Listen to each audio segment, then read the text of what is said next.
sme až na prvý polčas nezvládli. Dostali šancu všetci hráči. Ja si myslím, že ako my sme to prezdiedali asi najviac. Máme 20 hráčov, máme veľa nových hráčov, takže ja som ich chcel vidieť aj hrať, ale som z druhého polčasu, ktorý sme prehrali 9 gólov, som sklamaný a som sklamaný z výkonu niektorých hráčov. Takže určite ich neminú nejaké postihy za toto.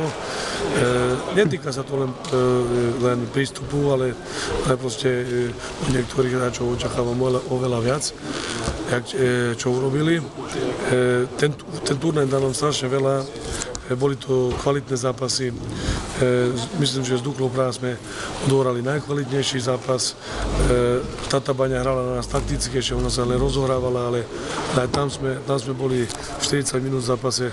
Takže až hovorím na ten druhý polčas teraz zápasu s Polskom, ktorý nám nevyšiel, som spokojný aj s našou hrou.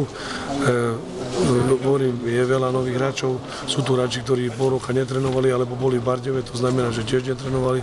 Takže myslím si, že turnaj ukázal všetky naše slabé stránky pri týchto kvalitných súperoch a máme na čom pracovať, lebo Liga a pohár sa blíži.